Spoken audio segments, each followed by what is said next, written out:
الحمد لله رب العالمين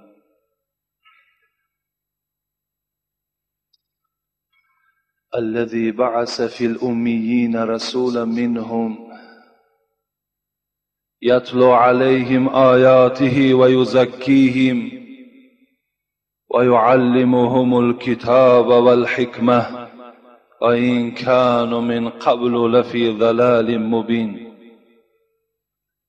والصلاة والسلام على من بعثه رحمة للعالمين وعلى آله وأصحابه والتابعين إلى يوم الدين. السلام عليكم ورحمة الله وبركاته.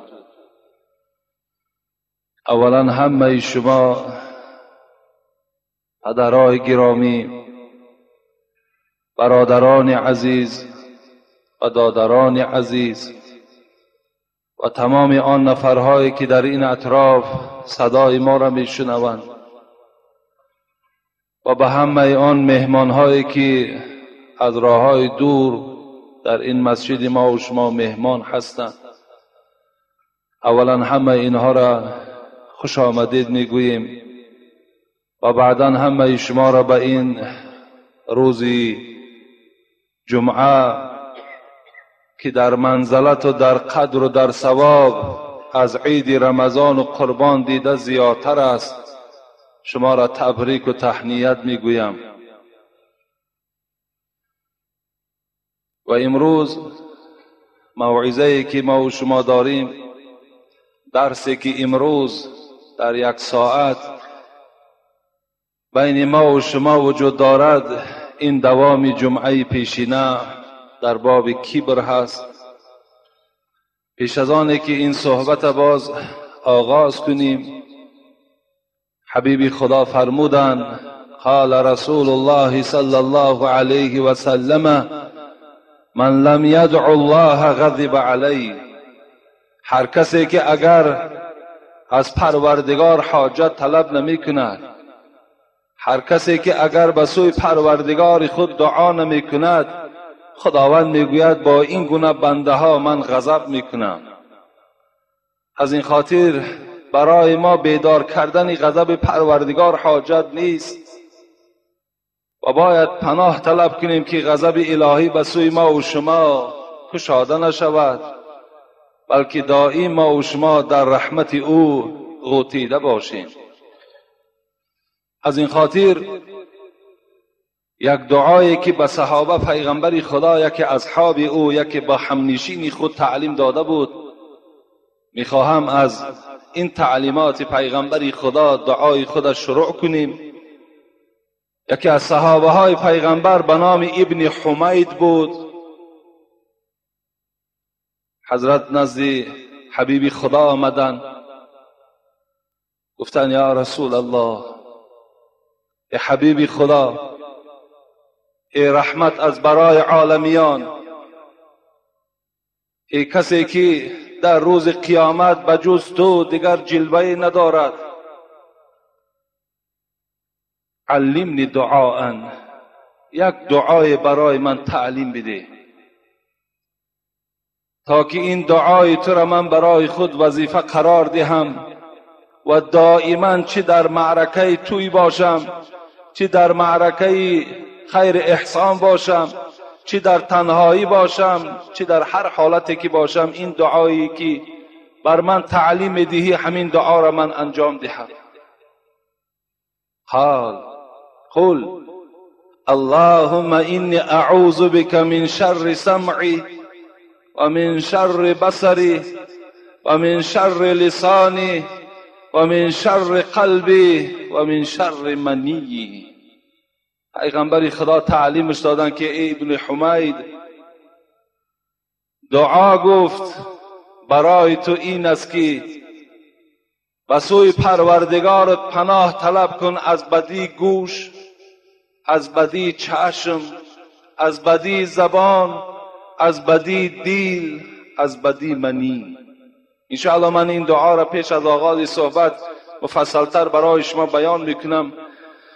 الحال دعا میکنیم که خدای مهربان ما را از بدی گوش، از بدی چشم، از بدی زبان، از بدی دل، از بدی منی نگه بدار. و خدای مهربان تمام اعضاهای ما را اطاعت کننده به سوی ذات خودت بگردان. نگذار که این اعضاها ما را براهای برد که فردا در نزد تو خجالت و در نزد تو شرمنده باشه. و خدای مهربان هر یک عبادت هایی که انجام می دهیم عبادت ها ما به درگاهت مقبول بگردان.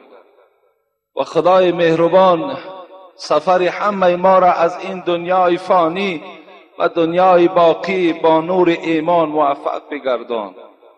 و خدایا محبت ذات خودت را، محبت محمد صلی الله علیه و سلم را، محبت قرآن و اسلام را در دل ما بندگانت خدایا جایگیر بگردان.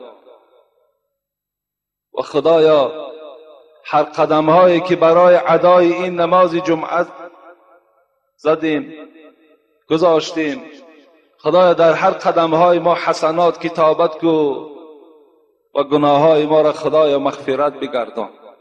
و خدای مهربان این جمهوری ما را آباد بگردان، صلح و وحدت و یکدیگر فهمی را در این جمهوری ما شعار بگردان. و رئیس جمهورم خدای مهربان که برای بهبودی این ملت تاجیک، برای برداشتن آبروی مردم تاجیک در تمام روی دنیا کوشش ها دارد، خدایا اولا توفیق با رفیق و بعدا محبت اسلام در دلش جایگیر بگردان و دائما چنان غیرتی را نصیبش بگردان که حمایه از اسلام و مسلمان ها کنه. و خدای ایشان عمر دراز و تن صحت و خاطر جمع نصیبش بگردان. آمین یا رب العالمین. ابن حمید که صحابه پیغمبر بودند، وقتی نزد پیغمبر خدا آمدن و دعای را خواستن تعلیم گیرد، حبیب خدا به او چی دعا در تعلیم داد؟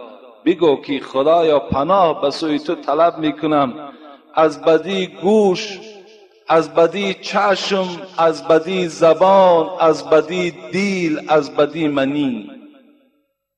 این چی معنا دارد؟ خداوند در سوره اسراء میگوید اعوذ بالله من الشیطان الرجیم ان السمع والبصر والفؤاد كل اولئک کان عنه مسئول. صدق الله العظیم.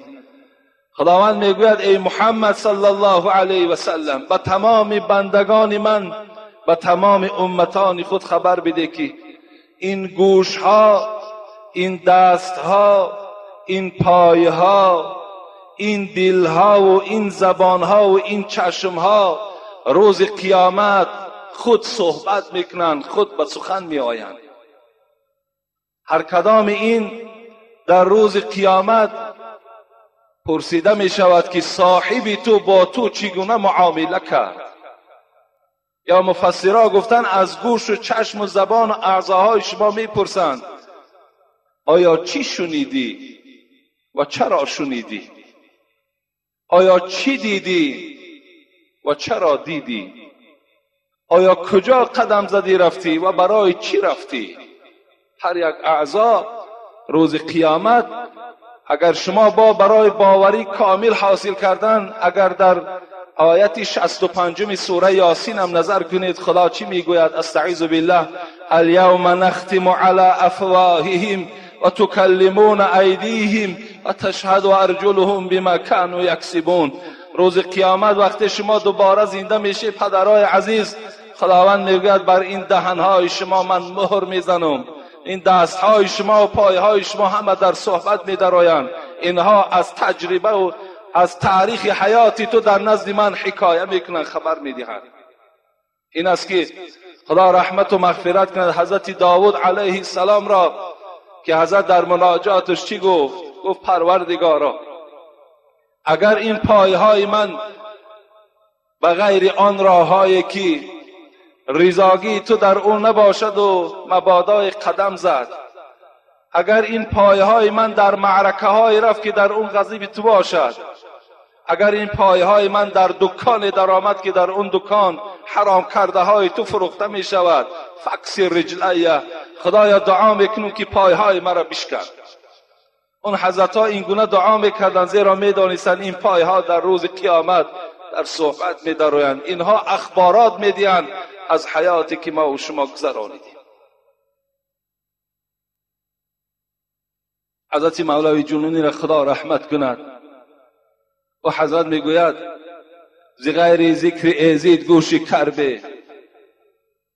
حضرت مولوی آیا بی سواد بودند؟ حضرت مولوی را خدا رحمت و مغفرت کند، از روی نظم هایی که ما میخوانیم او را اگر ما مفسر و محدث هم که گوییم غلط نمی کنیم، زیرا هر یک نظم هایی که دارد همش از شیره های قرآن و از شیره های احادیث های پیغمبر جمع شده. و حضرت میگوید ز غیر ذکر ایزید گوش کربه. پروردگارا اگر مبادای این مولوی جنونی تو در یک معرکه نشیند که در اونجا اگر صحبت الله نباشد، صحبت از اسلام نباشد، خدایا دعا میکنم که این گوشهای مولوی را کر بگردان، زیرا روز قیامت از این یک ساعتی که در این معرکه من نشستم این گوشها در نزد پروردگارم جواب میگویند. ز غیر ذکر ایزید گوش کربه، ز گوش هرزگویان گوش خربه. خدایا و آن گوش هایی که در معرکه های می نشینند که در اونجا صدای امر معروف نیست، صدای نهی منکر نیست، در اونجا فقط و فقط گپ های بیهوده انجام یابد، خدایا این گونه هرزگویان از این گوش آدمی دیده گوش خر میدادی بهتر است، زیرا گوش خر در روز قیامت اخبارات نمیدهد، لیکن گوش انسان اخبارات میدهد. دلی به عشق او بادا کفیده. حضرت دعاشا گوش کنید. دلی به عشق او بادا کفیده، زبان به ذکر او بادا کشیده. خدایا دلی که در او ترس تو نباشد، خدایا دلی که در او محبت تو نباشد، خدایا دلی که در او محبت محمد صلی الله علیه و سلم نباشد، خدایا دلی که در او قرآن و محبت قرآن و اسلام و مسجد و مسلمین نباشد، خدایا اون دل کفانده بگردان، اون دل پاره پاره بگردان، زیرا او دل در نزد الله هیچ قدری ندارد. خدا رحمت کند حضرت امیر جان که در این کولاب ما و شما خوابیده‌اند. حضرت در مصرع‌های شعریش چی میگفت؟ ندیده بود که جستجویش نکند. حضرت گفتند من این چشمهای بینایی که در چکه بگیم در سری هر کدام شما چسبیدگی از این من چشم نمیخوانم، زمانی که اگر این دیده ها جستجوی راه الله را نداشته باشد. ندیده بود که جستجویش نکند، نه کام و زبان که گفتگویش نکند. اون زبانی که اگر گفتگوی ذاتی تو را نداشته باشد، اون زبان من زبانم نمیخوانم. هر دل که در او مهر الهی نبود، گر پیشی سگ افکنند بویش نکند. حضرت گفتن اگر در دلی که ترس تو نباشد، در دلی که اگر محبت اسلام نباشد، اون حضرت گفتن در پیش سگ پرتا سگ اون دل نظر نمیکند. این از دعای پیغمبر خدا که پناه طلب کنید به سوی پروردگارتان از بدی چشم، از بدی دل، از بدی زبان، از بدی منی. مقصد از منی زنا هست که به سوی پروردگارتان پناه طلب کنید که در زنا شما مبتلا نشوید. این دعا را باید هر کدام ما و شما برای خود وظیفه گذاریم و دائم دعا کنیم که کاش که این گوشهای ما و شما فقط و فقط شنیدن کلام الله را داشته باشد. این زبان ما و شما تا که خواننده قرآن باشد. امروز عیب است، عیب که شما الکی بوایه رسیدین، از نعمت پروردگار میخرین، قرآن پروردگار خوانده نمیتونین. عیب است برای شما. اون جوان مرده که امروز بوایه رسیده است، با 40 و 50 رسید یا با 60 و با 70 رسیدین، اگر شما قرآن که خوانده نتونین در این خیل شرایطی که خدا امروز مناسب آورده است، باور کنه از این ده گناهی وزنی نیست. حبیب خدا میگوید خیرکم من تعلم القرآن و علمه. اگر در اطراف من 3000 یا 4000 نشسته باشین، حبیب خدا میگوید بهترین اینها کیست؟ کدام شما بهترین هستین؟ گفت آن کسی که قرآن میخواند، آن کسی که سحر قرآن کشاده میکند، آب چشمش بالای قرآن را میریزاند که این کلام الله، امروز خدا مرا هدایت کرده است و کلام الله را میخوانم. حبیب خدا میگوید بهترین شما ای جوانها، ای موی سفیدها، آن کسی هست که قرآن خوان باشد و علمه، باز این قرآن بر رفیقش و با همسایش و با فرزندش و با زنش تعلیم دهد. بهترین شما گفت انا همون است. امروز ما شما الحمدلله نام مسلمانی داریم، امروز نماز جمعه میخوانیم، امروز دیگر عملها را میکنیم، لیکن از قرآن دور هستیم، قرآن نمیخوانیم. حاجی های ما و شما از حج گشته می آیند، میگن زنها قرآن میخوانند، کودک های مردم خارج همه قرآن خوان هستند، لیکن ماها چی؟ ماها فقط نظر میکنیم، بعد اونجا آبی چشم میکنیم که دیگر فایده نداره. برابری نماز، برابری زکات، برابری روزه، خواندن قرآن هم این چی است؟ ثواب دارد، این هم عبادت است.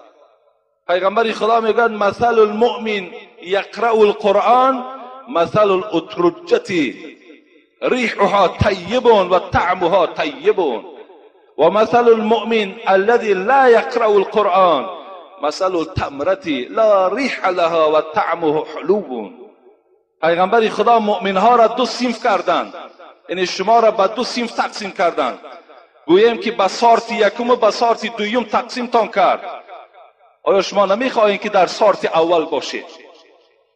اگر خواهید که در اولش باشین، پیغمبر خدا گفت آن مؤمنی که قرآن میخواند وای به منزله مندرین است. اترجه یا اپلسین گویم یا مندرین گویم، هم پوستش گو مزه خوب دارد، هم داخلش مزه شیرین دارد.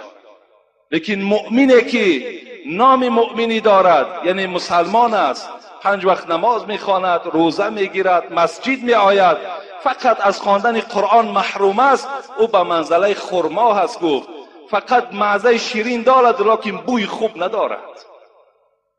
شما از همون بوی خوب محرومین، ای کسانی که امروز قرآن خوانده نمیتونید، شما از همون بوی خوب محروم هستید. چی نمیرسد برای شما؟ برای این دادن مبلغ لازم نیست. امروز کودکا قرآن خوان هستند، آمده پیش کودکا تعلیم گیرین، قرآن تان احترام کنین. هر یک فرزند مسلمان یک ورق خواندن هر روز در ذمه او شرط است، ضرور است که یک ورق قرآن باید هر روز تلاوت کند. قرآن بالای شما حق دارد، روز قیامت بالای شما شکایت میکند که مرا ناپسندی کردند، مرا احترام نکردند. حتی حبیب خدا چی میگوید؟ میگوید لو جعل القرآن فی اهاب ثم القی فی النار محترقه. همینش برای شما باید بسنده باشد. حبیب خدا میگوید اگر کدام جوان یا کدام موی سفید یا کدام دختر یا کدام کمپیر اگر قرآن خوان باشد، روز قیامت اگر ملائکه های دوزخ او را گرفته در دوزخ هم که پرتایند، محترقه، او را دوزخ نمی سوزاند. در هر پوستی که، در هر دلی که اگر قرآن جایگیر باشد، دوزخ او را سوزانیده نمیتواند. خوش به حال اون جوانهایی که امروز قرآن خوان هستند. انا اونا را من جوانهای پهلوان و با غیرت میگم. خوش به حالتان که این بشارت های پیغمبر خدا در شما نائل هستید. این از دعای پیغمبر خدا که از بدی چشم، یعنی بین چشمی که قرآن نظر نکند، از بدی زبان، زبانی که اگر کلام الله را خوانده نتواند، از این پیغمبر خدا گفتم پناه به سوی الله طلب کنید.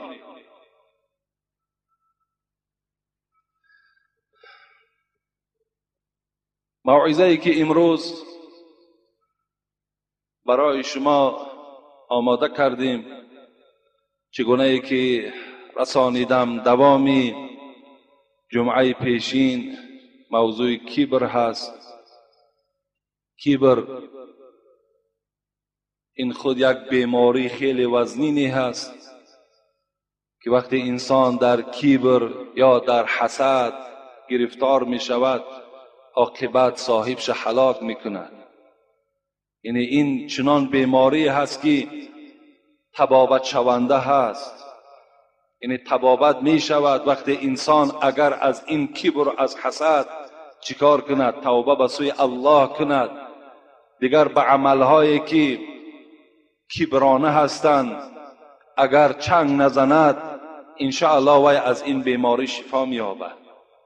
و الا اگر همین کبر خود، سرکشی خود، گردن فرازی خود دوام دادن گیرد، عاقبت البته کبر او را هلاکش میکند. حضرت سعدی را خدا رحمت و مغفرت کند میفرماید ز خاک آفریدت خداوند پاک، ز خاک آفریدت خداوند پاک، پس ای بنده افتادگی کن چو خاک. حضرت سعدی را خدا رحمت و مغفرت کند میگوید ای مردم یقین دانید که پیدایش شما از خاک است. شما را خدا از خاک آفرید. چگونه ای که حبیب خدا میگوید کلکم بنو آدم و آدم خلق من تراب، همه شما ای مردم فرزند حضرت آدم هستین و حضرت آدم پروردگار از خاک آفرید.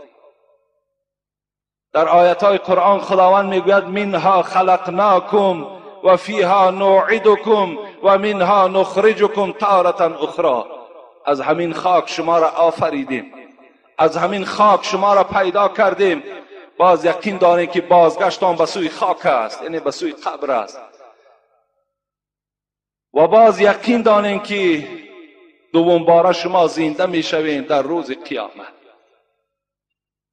یعنی این آیت قرآن و این حدیث پیغمبر خدا برای تمام مردم مسلمان دلیل می شود که انسان از خاک آفریده شده است.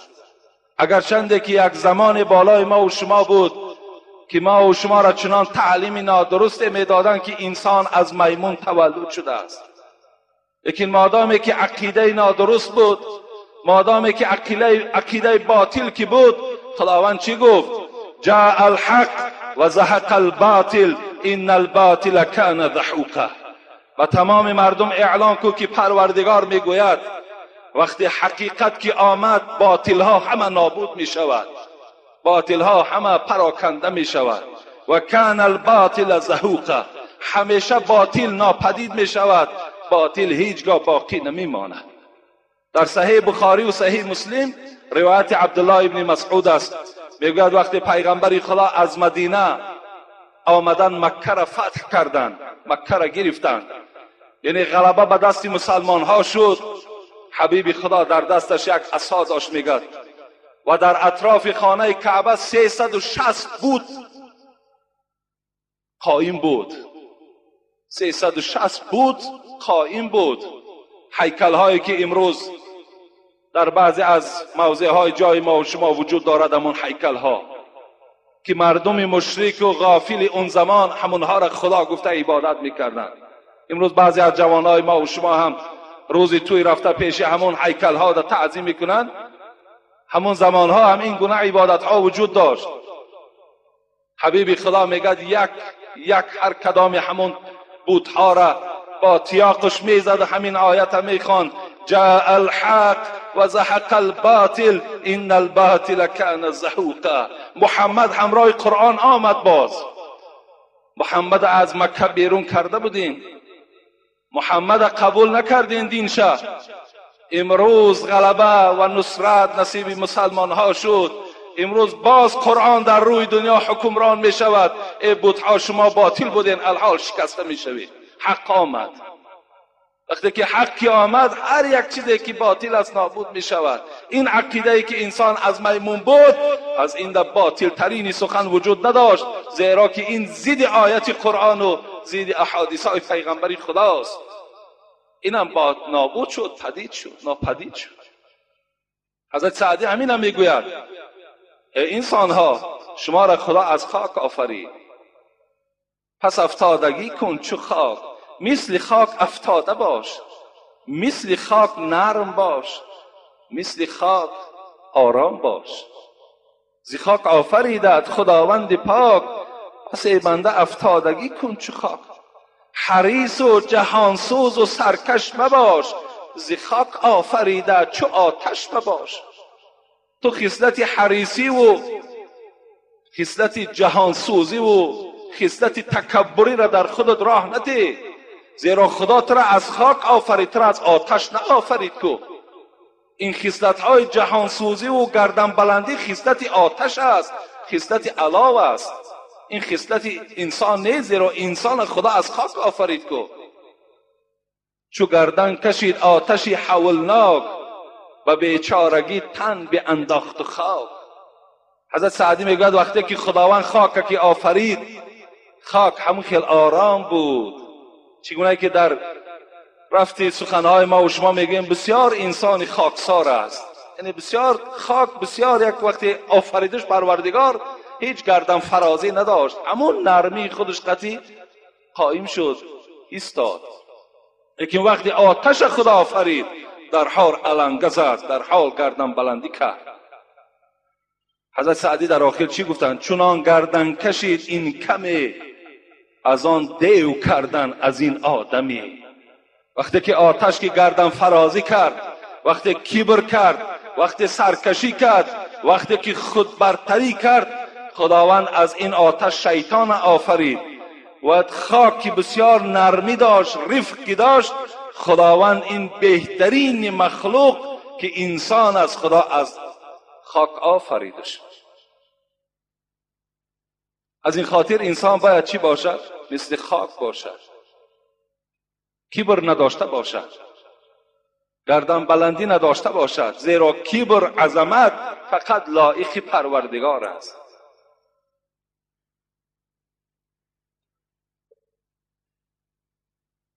ما و شما جمعه پیشین تحلیل آیت سوره لقمان بود.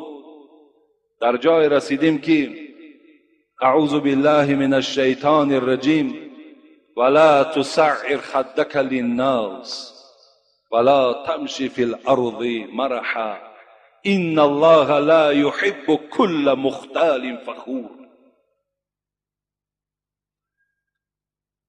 مفسران میگویند که حضرت لقمان فرزند چی گفت؟ فرزند من، هیچگاه وقتی که مردم به پیش تو با یک نیاز می آیند، برای یک حاجت براری می آیند، بالای آنها روی خودت ترش نکن و بالای این مردمی بیچاره قواق نانداز. چگونه یک پیغمبر میگه اتق الله و این تلقا اخاک و وجهک الیه منبسطون. ای امتان من، وقتی یک امتی من، وقتی یک مردم مسلمان، یک مرد مسلمان نزد شما می آید برای معامله کردن، برای با شما صحبت کردن یا از شما چیزی را درخواست کردن، با آنها با تبسم باشید، قواق نه اندازید، گردن فرازی نکنید. اتقوا النار ولو بشق تمرة فإن لم تجدوا فبكلمة طیبة.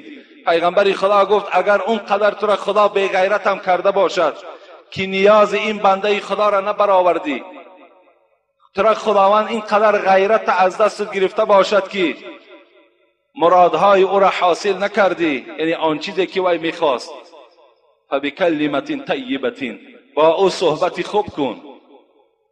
از مالت ندادیش میلش، لیکن این بنده خدا را ملامت نکن، این بنده خدا را تحقیر نکن، این بنده خدا را از پیش خودت با قوقعای گرانده جواب نده، بلکه با سخن خوب و از پیش خودت جواب بده.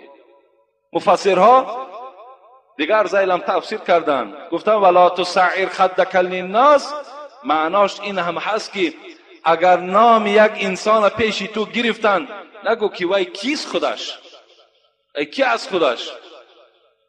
یعنی این سخن هم خودش از روی کبر صدا میدهد. وقتی که نام یک برادر پیش ما و شما ذکر می شود که فلانی، ما در جواب چی میگویم؟ وای کی از خودش. این هم علامت یک کبر ما و شما را نشان میدهد. باز مفسرها دیگر زیلم تفسیر کردن، گفتن اگر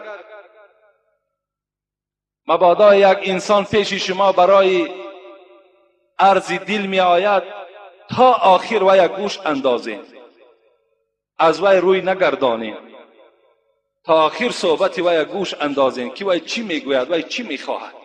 یعنی هست بعضی معامله هایی که اگر یک برادر نزد ما و شما می آید، وقتی وی صحبت دارد ما با او توجه نداریم، وقتی وی سخن گفته ایستاده است، از حساب کبر، از حسابی که ما او را احترام نداریم نسبت او که ما گردن فرازی که داریم، سخن وی گوش نمیکنیم که وی کی از خودش. این گونه مفسرات تفسیر کردند.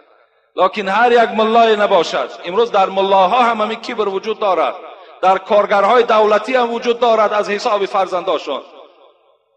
بعضی فرزندهای همون کلانزاده ها را میبینی، این آدم عادی را پسند نمیکنن، خاطرش هم نمیبینن.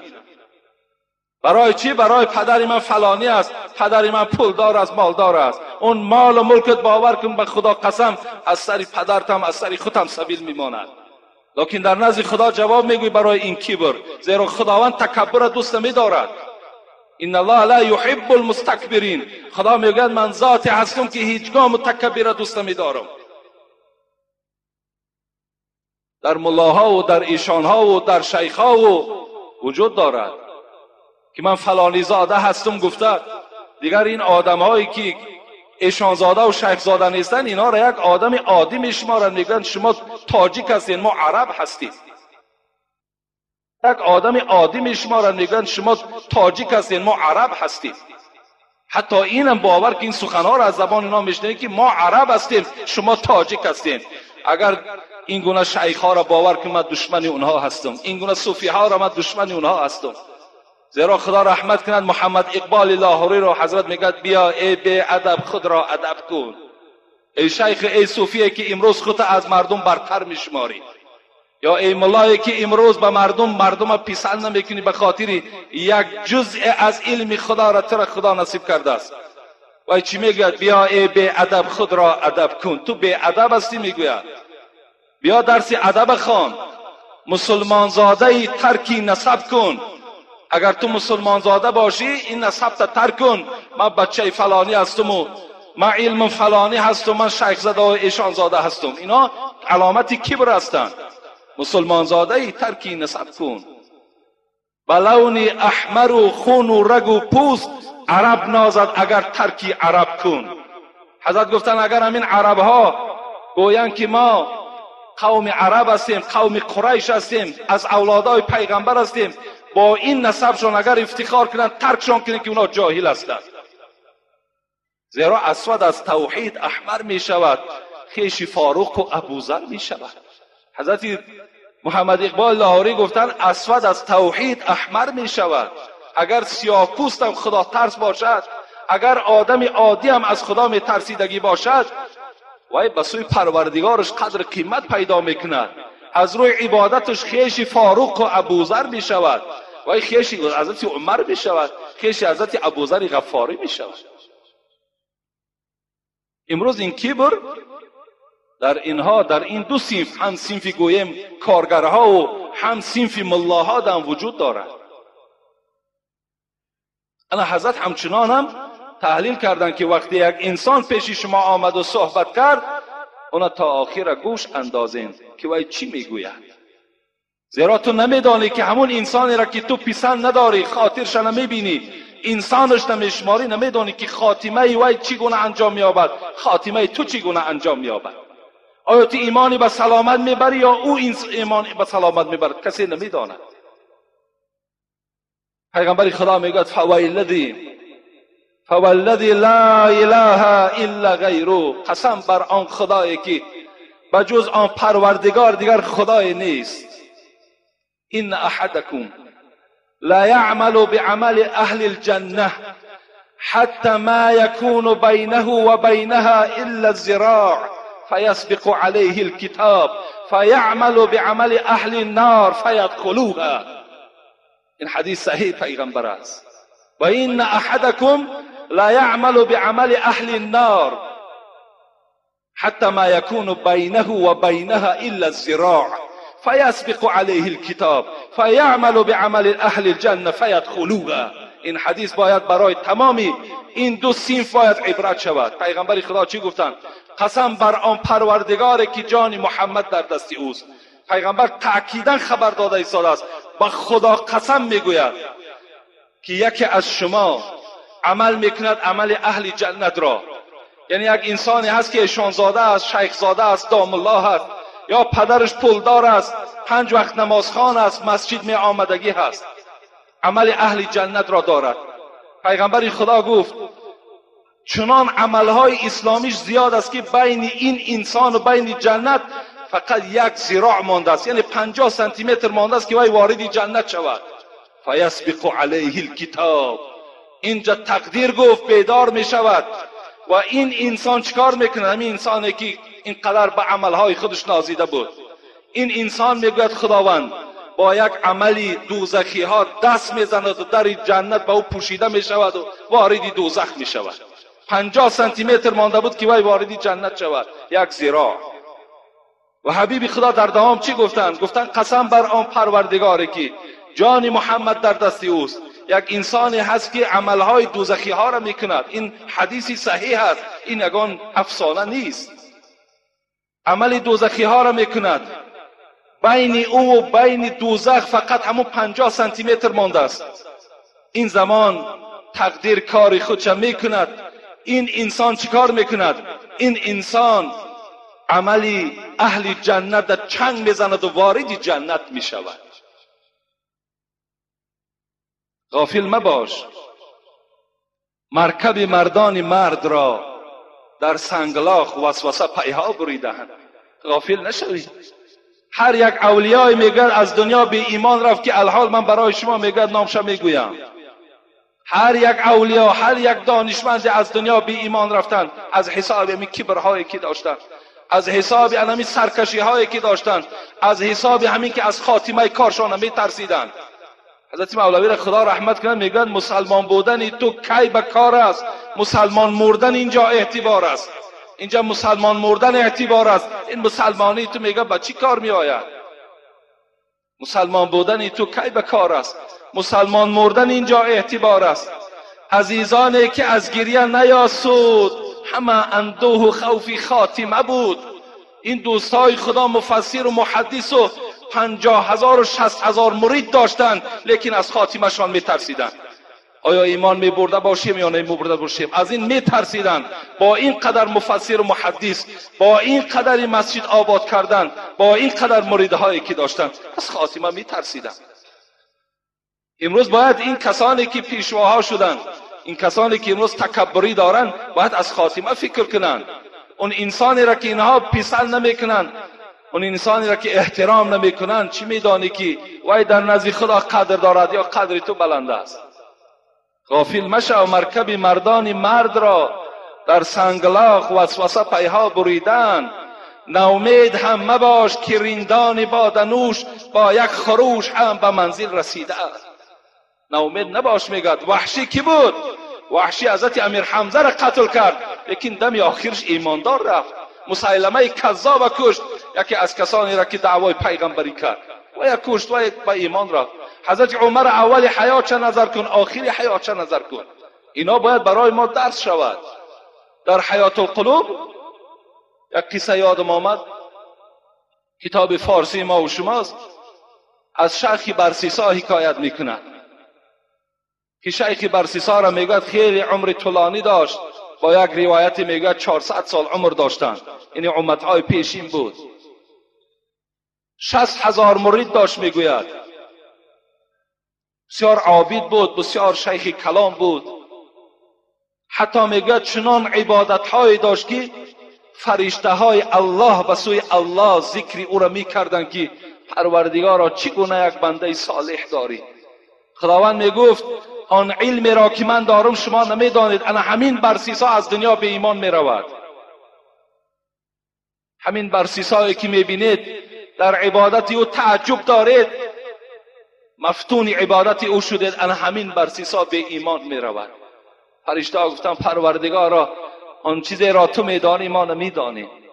باره میگوید شیطان خودش را به صورت یک انسان در آورد، شیطانی که دشمن انسان است، خودش را به صورت یک انسان در آورد و دروازه شیخ برسیسا را تق تق کردند. حضرت برآمدند، دیدن، گفتن خدمتی هست.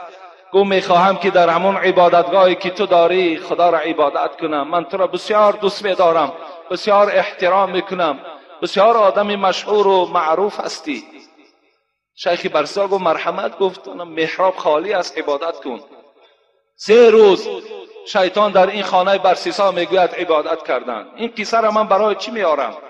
برای که همون انسانایی که مردم حقیر میشمارند، مردم ناپسندی میکنند، به مردم توجه ندارند، چه از حساب پولداریشان، چه از حساب نسب و اجداد و شیخ و ملا بودنشان، من به او خاطر میارم که از خاتمه ترسیدن در کار. میگوید 3 روز شیطان در محراب شیخ برسیسا خدا را عبادت کرد. شیخ برسیسا عبادتهای او را دید، خود در حیرت ماندند و از او پرسان کردند چه عبادتی عجیب داشته ای؟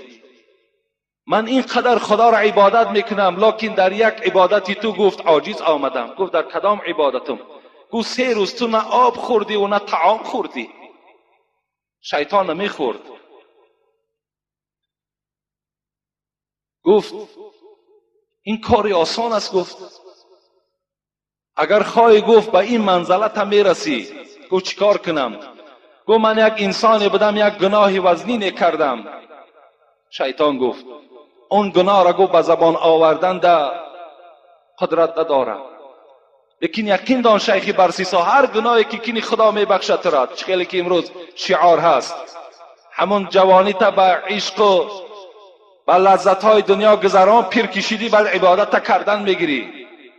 حالی نمیدانی که به پیری میرسی یا نمیرسی؟ آیا میدانی که از ساعت پس بعدی تو چی می آید یا چی نمی آید؟ ولا تدری نفس ماذا تکسب غدا. خدا میگوید هوشیار شوین، شما نمیدانید که پگاه به سر شما چه آمدنی است. تو پگاه نمیدانی در روی خط مرده ها هستی یا در روی خط زنده ها. فردا تو نمیدانی در روی خط بیماری ها هستی یا در روی خط تنصیحات ها. این تو نمیدانی. گفت این آسان است. گفت چه خیل کنم؟ گو یک گناه کو و یقین دان که خدا گناه تا می بخشد و تو آدم خدا ترس هستی. از خوف گناه چنان گناه برو همون خوف گناه چنان در دل تو اثر میکند که دیگر تو خوردن و نوشیدن فراموش میکنی. شیخ برسیسا تقدیر الهی گمراه شد در این سخن شیطان و گفت چی گناه کنم؟ گفت از همه گناه های کلان زنا هست، زنا کن. گفت نه. گفت من زنا نمی کنم. گفت زنا کی نکنی؟ گفت یک انسان قتل کن. گفت نه. گفت به این شم گفت دست نمی زنم. گفت خیلی از همه در عادی ترینش گفت همین عرق هست، عرق نوش، خمر خور و بعد این توبه کن و خداوند چنان خوف را در دل تو جا میکند که دیگر نه خوردن به یادت میزند و نه نوشیدن. گفت از کجا خورم؟ کجا در شراب میفروشند؟ رنگ امروزه جامعه ما و شما در هر دکان عرق نبود. در هر یک قدی کوچه یک بشکه پیوه نویساندگی سویجی پیوه او از سر سبیل بمانه و سویجی. حالی میفهمی بعد سویجیش چی است؟ وای به حال هم مسلمان هایی که اینا میفروشند، وای به حالتان. پیغمبر خدا چی گفتن؟ شما زردابی از فرجهای زن دوزخی را می نوشین در روز قیامت. بعد میبینی که کدامش سویجی هست. در هر قدی کوچه و در هر دکان این گونه عرق فروشی نبود. امروز من حیرت نمیمانم، باور کنین مسلمان عرق فروش است. مسلمان در معرکاش عرق میدهد، مسلمان عرق خورای، مسلمان دزدای، مسلمان خیانتکارای، مسلمان دروغگو است. این چی گونه مسلمانی باشد؟ آخر شما یک بار آدمو بود پرستای خطای عبرت گیرین، همونها را ببینین، همون بود پرستیشان در چند قدر صادقند. یک بود در پیشان همون لباسهای زرچون پوشیدگی و سرها تراشیدگی از سحر تا بیگاه در بیخ همون بود نشستگی هم را عبادت میکنن. یا مسلمان کامل شو یا اسلام و تو واری مسلمان احتیاج ندارد، هیچ احتیاج ندارد.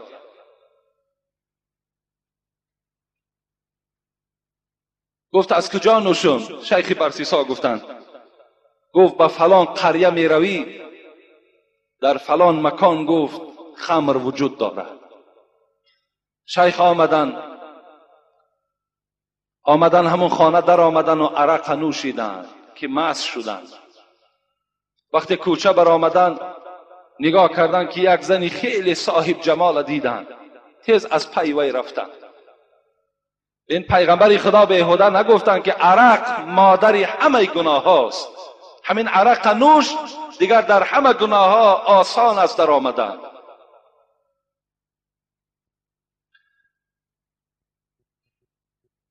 از پی همین زنی خوش جمال شدند. وقتی در خانه در آمد این زن از پس وی در آمد و یکی یک باره میگوید بالای این زن حمله کرد. آدمی مست میگوید این زن تجاوز کرد. همین زمان بود که شوهرش در آمد. میگوید برای آنکه شرمنده نشود میگوید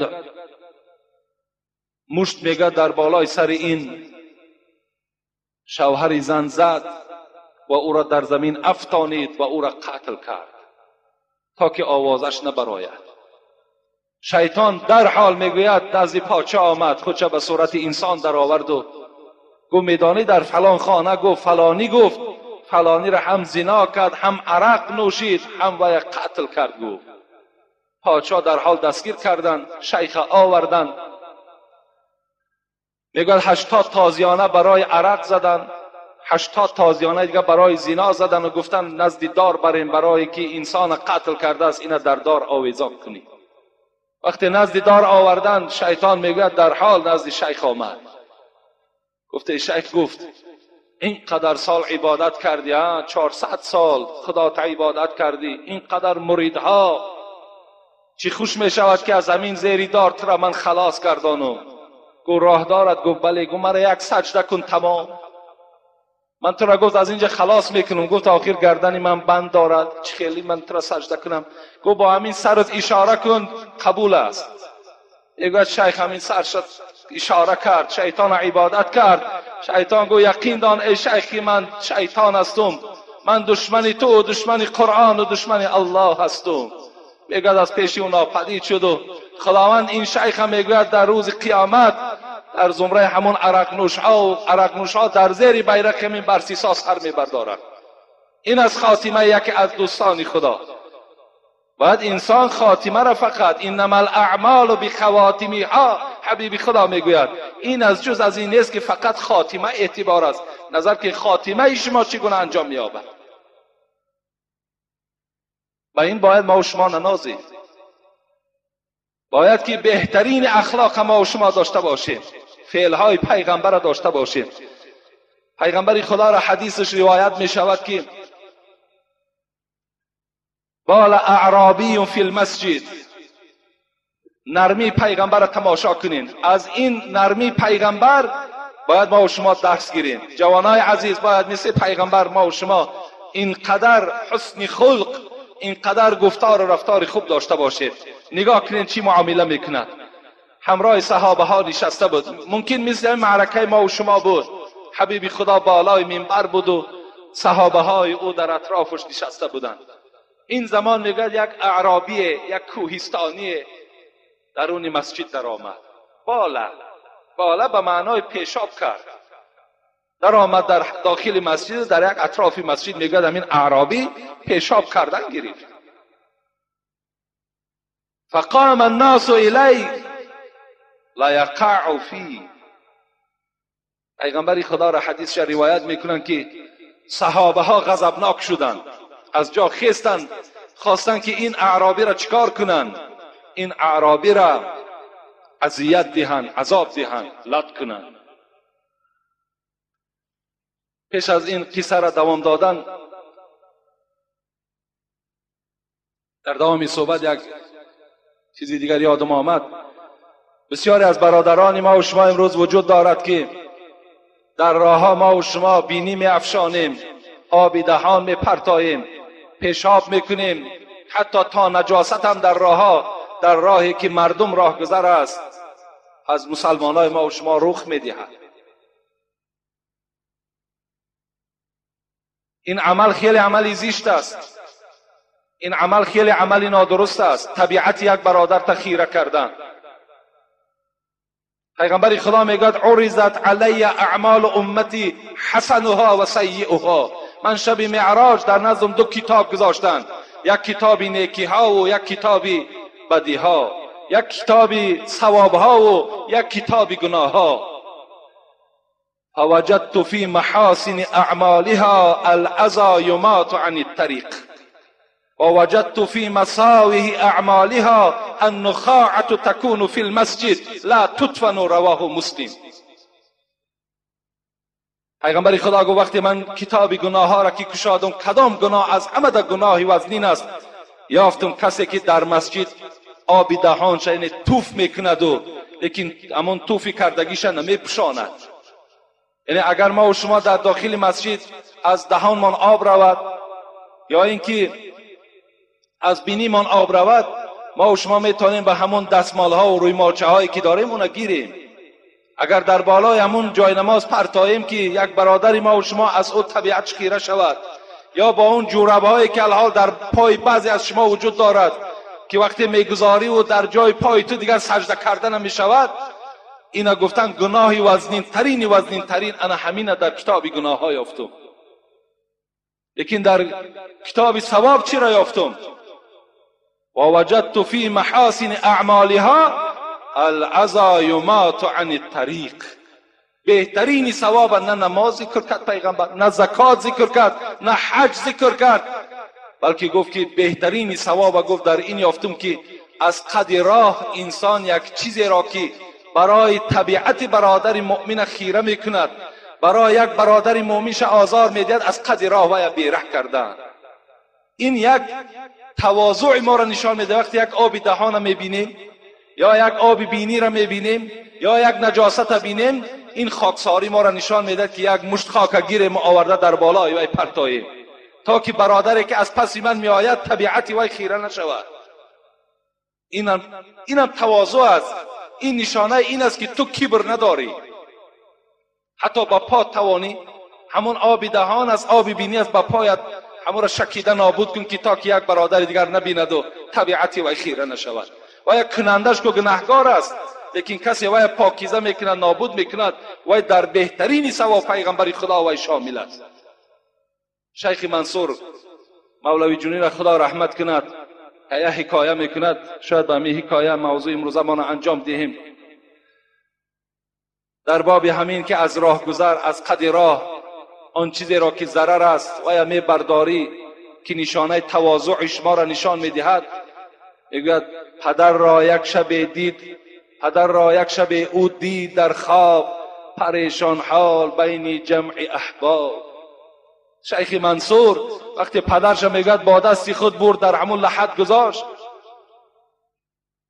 شب میگه در خوابش دید بسیار پریشان حال است. بگفتش ای پدر چون از حالت، چرا زرد است گلگونی جمالت؟ میگه در خواب دیدش که پدرش خیلی چهره هاش زرد است و بسیار پریشان خاطر است و خیلی ناراحت است. و پدر گفت من وقتی تو را در قبر ماندم این رخساره های تو لالگون بود و وقتی تو خوش بود، تو عالم بودی، تو مدرس بودی، چرا امروز اینقدر چهره تو زرد است در این عالم ارواح؟ بگفتا صعب شد کار ای جگربند، همان دم که جدا شد بند از بند. همان زمانی که ای جگربند من مرا در قبر گذاشتی و مرا تنها در خانه قبر ماندین و خانه که رفتین، این زمان گفت یک مشکلات بالام آمد. چی مشکلات بود؟ ندا آمد چی آوردی به درگاه، چی داری از عبادت تو شیرا؟ همین زمان میگوید این ملائکه ها از من سوال کردند و این خانه قبره که اینجا صندوق عمل است چی آوردی؟ از عبادت چی داری پیشنهاد کن؟ پدر شیخ منصور چی گفت؟ بگفتا 60 حج کردم خدایا، نماز و صوم و طاعت، زهد و تقوا. گفتن ای پروردگارا، آخه ذاتی تو دانا و شنواست، من از روزی که تولد هستم، از روزی که به بالغ رسیدم، هر سال حج میکردم، 60 حج کردگی هستم. تمامی سالی که به بلاغت رسیده بودم روزه میگرفتم، نمازها در اشتراک داشتم. چی شد بعد؟ جواب آمد نشد این جمله مقبول. جواب آمد نشد این جمله مقبول، بیا لایق‌ترین شایسته محصول. این زمان میگوید جواب آمد که بلرزیدم به خود زان وهم چندان، شکست از زلزله سرهای دندان. حضرت میگوید چنان جواب آمد که وجودی مرا لرزه گرفت و این سرهای دندانو میگوید از ترس پروردگار همه شکست. چی ندا آمد؟ ندا آمد که این 60 حج تو، این تمام عبادت تو انسان به درگاه خدا قبول نشد. یقین دانین حدیث صحیح از ابو هریره است که روایت او را مسلم میکند. میگوید چی میگوید پیغمبری خدا؟ قاربو و سددو، مردم مسلمان حقیقت طلب باشید و پایبند حقیقت باشید. و علمو انه لن ینجو احد منکم بعمله. قالوا یا رسول الله ولا انت ولا انا الا ان يتغمدني الله برحمة منه و فضل. رواه مسلم. پیغمبر خدا گفتند ای امتان من، یقین دانین که عملهای شما را نجات داده نمیتواند. این عملهایی که ما میکنیم، گفت پیغمبر، در دوام این نعمتی که خدا مرا داده است، یک نعمتی شنوایی را بین، یک نعمتی که اگر یک جای تو بیمار شود تمام دولت میتی که همین تن من صحت شود. یک صحتی که خدا به ما داده است، در برابر این نعمت هرچی خدا را ما عبادت کنیم عبادت چه به جا آوردن نمیتونیم. با عملهاتون پیغمبر خدا ننازین گفت، زیرا عملهاتون شما را در روز قیامت دستگیر شدن نمیتونه. صحابه گفتن و انت یا رسول الله، تو را هم عملهات دستگیرت نمیشود؟ گفت ولا انا، مرا هم گفت عملهام دستگیرم نمیشود الا ان یتغمدنی الله برحمة منه و فضل. تا اگر رحمت پروردگار نجوشد، تا اگر در رحمت او غلیان نکند، بنده را گو خداوند هیچگاه نمیبخشد، عملش او را نجات داده نمیتواند تا اگر رحمت پروردگار بیدار نشود. این شیخ هم همین جواب آمد. حضرت گفتن خیلی لرزان شدم. بعد این چی شد؟ ندا آمد که روز یاد داری، گرفتی خارک از راهگذاری، مبادای خلد در پای مومین، بیازارد کفی جوینده دین. پذیرفته شدی زان نیک نیت، بکردیم جای تو در قصر جنت. پروردگار گفت ای شیخ، این 60 حج و نماز عبادت تا یک طرف گذار. یاد داری که یک روز از قدیرا یک خاره گرفتی، و نیت گرفتی که در پای یک برادر من نخلد، در پای یک انسانی که به مسجد می آید نخلد. از این خاطر گرفتی. همین عمل تو نزد ما پسند آمد، ما تو را در جریده جنتی ها نویساندیم. تو را ما برای تو قصر برای این عمل چیکار کردیم؟ برپا کردیم.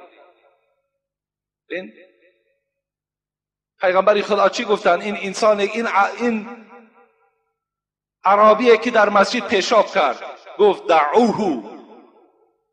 این حکمت بینین، این آداب بینین. گفت حمد نشینین. صحابه ها کجا خستید؟ در جا تا نشینین. و عرقو علی بوله سجلا من ما او ذنوبا من ما. جسور این گفت، غیرت دارین، پهلوان هستین، روین از بیرون گفت در ظرفا آب بیارین، پر از آب کنین. پیشاب این اعرابی را گفت جاروب گرفته شسته تازه کرده در بیرون برده پرتوین. به اعرابی کاری نگیرید. این تعلیم بینید، این تواضع را بینید، این آداب بینید. در آخر حضرت چی گفت؟ فانما بعثتم میسرین ولم تبعثوا معسرین. زیرا من بالای این امت آسانگیر آمدم، من بالای این امت مشکلات آوردنی نیستم. انا آداب پیغمبری خدا. این است معلمی که ما و شما را تربیه دارد، ما و شما را از کبر میخواهد نجات دهد. هر کدام شما اگر این گونه پیشابها را میبینین، این گونه آب دهان و بینی را میبینین، وقتی خم میشوین و یک مشت خاک بالای اون میپرتایین، برای چی؟ برای که یک برادر مؤمن من آزار نیابد. مثل همان شیخی که عمل کرد و قصر جنت برای خود گرفت، شما را خداوند در اون مبتلا میکنه.